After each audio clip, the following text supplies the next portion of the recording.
Oke, Rahayu, salam sejahtera, salam sehat selalu. Berketemu kembali dengan saya dalam membahas tentang Pusaka Nusantara atau keris Nusantara. Ya. Di sini saya akan menjelaskan seputar dunia Tosan Aji, bagaimana fungsinya, bagaimana bentuknya, dan terus makna-makna apa yang terkandung di dalam pusaka keris Tosan Aji. Keris itu apa sih? Keris adalah sebuah pengingat.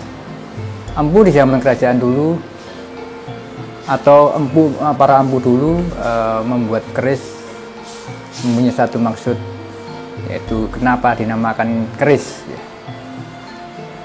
Keris adalah dari gabungan sebuah kata yang bermakna ker dan ris. Ker itu adalah insting, ker adalah pengingat, ker adalah naluri, ris adalah sebuah ketuhanan. Jadi empu membuat keris mempunyai satu pesan kesan supaya kita selalu ingat kepada Sang Pencipta, yaitu dengan gabungan dengan bahasa keris, sebuah mengingatkan supaya kita bisa menguasai diri kita. Keris tidak dimiliki oleh semua orang. Jadi keris dimiliki oleh seseorang yang sudah bisa menguasai dirinya. Jadi yang artinya tidak sembarangan.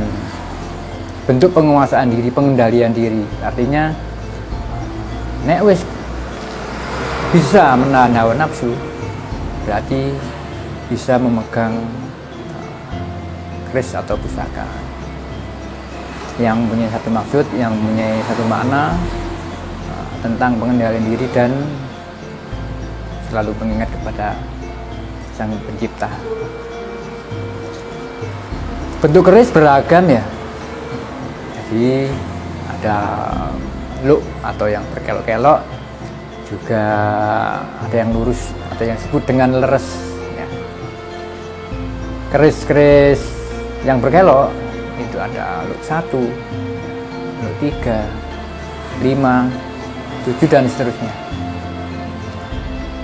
Luk 1 itu biasanya luknya ada di bagian ujung, yaitu melambangkan sebuah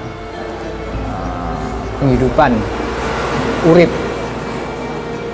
Jadi keris yang luk 1 melambangkan damar murup atau lambang sebuah kehidupan. 3, luk 3 yang artinya dengan jangkung, ya, keris jangkung, lambang sebuah kehidupan yang selalu mengisi. Contohnya dunia ini tidak pernah mati dari satu aktivitas. Siang ada aktivitas, malam juga ada aktivitas, yaitu saling mengisi satu sama lain. Terus 5 yaitu yang dikenal dengan keris Pendawa, yaitu dimiliki oleh seorang kesatria. Pendawa 5 adalah tokoh-tokoh kesatria di dalam dunia pewayangan. Luk 7 artinya carubu, pitulungan, yang melambangkan bahwa makhluk hidup ini selalu mendapatkan pertolongan. Jadi kita tidak meminta sesuatu kepada Sang Pencipta, kita selalu berikan. Semuanya sudah disediakan, semuanya sudah cemepak, tinggal bagaimana manusia ini memintanya. Apalagi tidak meminta saja kita diberikan sesuatu yang lebih baik, apalagi kita meminta, mungkin akan diberi sesuatu yang sangat lebih baik dan lebih banyak lagi. Keris luk 9 ya, atau yang disebut dengan sempono, kasampurnan, sempono, sempurno ya. Biasanya berluk 9 itu melambangkan bahwa ada 9 lubang yang ada dalam tubuh manusia, sebuah kesempurnaan. Jadi kita harus selalu introspeksi diri. Artinya ada 9 lubang yang ada dalam tubuh manusia ini bermasalah enggak ya? Telingaku bermasalah atau tidak? Mataku bermasalah atau tidak? Mulutku bermasalah atau tidak? Lubang hidungku bermasalah atau tidak? Semua lubang-lubang yang dalam tubuh kita ini bermasalah atau tidak?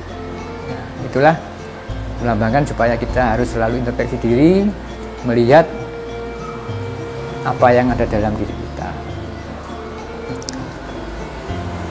Luk 10 tidak ada.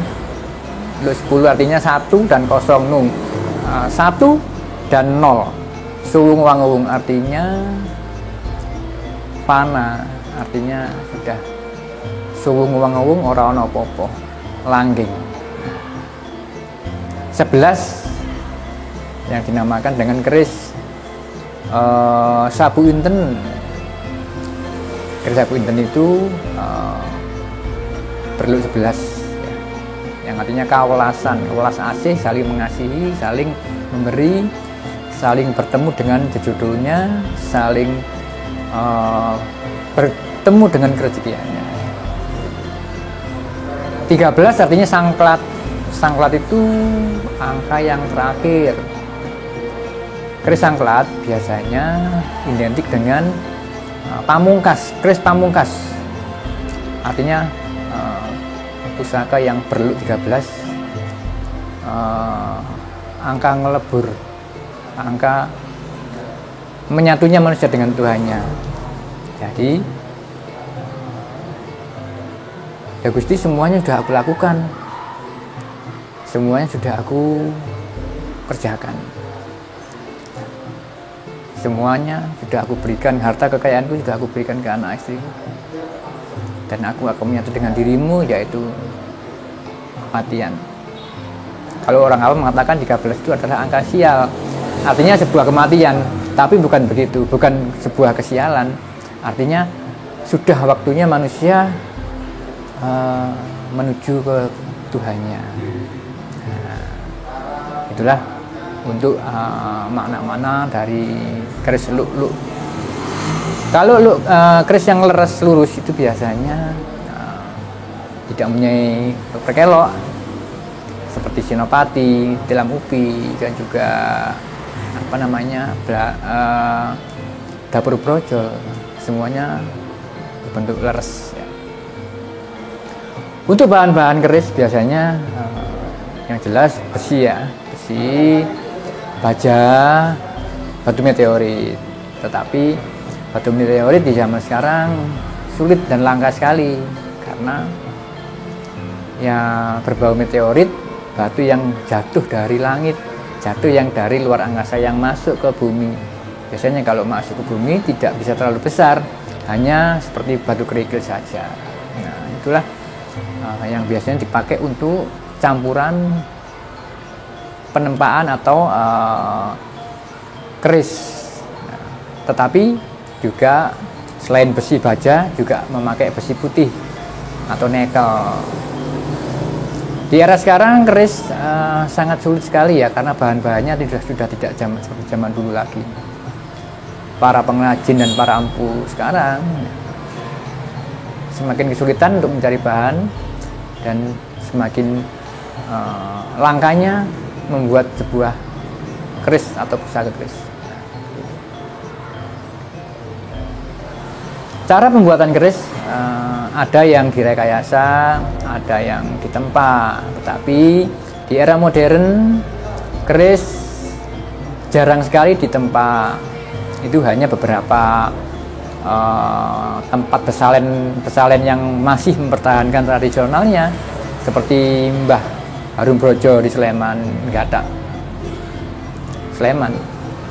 Mbah Jo sendiri masih sekarang di era modern masih menggunakan alat tradisional untuk penempanya. Beliaunya mempertahankan cara membuat keris dengan manual, dengan rasa yang sangat kuat sekali. Di era sekarang mungkin secara modern banyak pengrajin keris yang menggunakan peralatan modern untuk mempercepat proses pembuatan ya. Artinya zaman dulu kalau satu pusaka sendiri pun membuatnya bisa jadi berbulan-bulan karena melalui proses pelipatan yang diinginkan pemesannya. Tapi di era sekarang proses pelipatan keris banyak yang menggunakan alat-alat yang sudah modern, gerinda atau pemolesannya juga masih sudah memakai peralatan yang sangat modern. Keris fungsi di masa lalu sebenarnya begini. Di masa lalu pusaka untuk pengingat, ageman. Artinya dari keturunan kerajaan, dari keturunan tingkatan strata itu biasanya dilihat dari pusaka. Dari mana asal-asal orang ini itu selalu diberikan pusaka untuk pengingat ini dari keturunan siapa. Contohnya seperti Raja Brawijaya, para raja dulu memakai pusaka itu adalah memakai keris untuk keturunan generasi yang berikutnya, ageman gitu. Tetapi di kalangan bawah seperti petani, abdi dalem dan seterusnya itu pun juga mempunyai pusaka, tetapi tidak semewah seperti keris-keris yang dimiliki oleh para petinggi seperti senopati atau demang atau para punggawa-punggawa atau kerabat keluarga kerajaan. Mungkin hanya sebatas kelengan atau yang berpamor sangat sederhana. Jadi keris di zaman dulu untuk melihat tingkatan strata kedudukan di zaman dulu. Keris di masa kini sebenarnya sudah beralih fungsi ya, tetapi pusaka yang di era masa kini, pusaka yang zaman kerajaan tetap dirawat dengan baik karena kita selalu menghormati para empu-empu yang zaman dulu supaya kita bisa mempertahankan struktur atau jenis keris yang dibuat di zaman dulu. Bagaimana kita mempertahankan supaya tidak keropos, tidak korosi, tidak pudar, mempertahankan bentuk atau dapurnya supaya tidak hancur. Di masa kini, di era kemerdekaan, keris dibuat yang baru. Artinya sama saja, dibuat kemerdekaan, dibuat baru, ini untuk masa depan, untuk yang akan datang, supaya bentuk pelestarian atau pembuatan keris tidak punah di masa yang akan datang. Fungsi masa kini sebenarnya banyak sekali ya digunakan seperti rias pengantin atau hiasan-hiasan dalam sebuah pernikahan untuk ageman, seperti itu. Tetapi keris mempunyai satu makna ya, mempunyai satu makna, mempunyai satu arti. Kenapa dinamakan keris? Kembali lagi ke awal tadi, bahwa keris mempunyai satu maksud. Ada simbol linggayoni, ada simbol ketuhanan dan duniawi, yaitu lingga yang kerisnya yang naik ke atas, yoni yang menyamping atau sambungan dari bagian bentuk wilaan keris. Jadi keris mempunyai satu falsafah bahwa kita selalu ingat kepada Sang Pencipta. Begitu yang saya jelaskan tentang seputar dunia perkerisan atau yang disebut dengan tosan aji. Tosan aji, tosan adalah besi, besi aji. Aji kita artinya menghormati sesuatu atau karya-karya empu yang sangat istimewa, yang sangat luar biasa. Ya, itu ulasan dari saya. Terima kasih. Salam Rahayu, Rahayu, Sagung Dumadi. Salam sejahtera, sehat selalu. Terima kasih.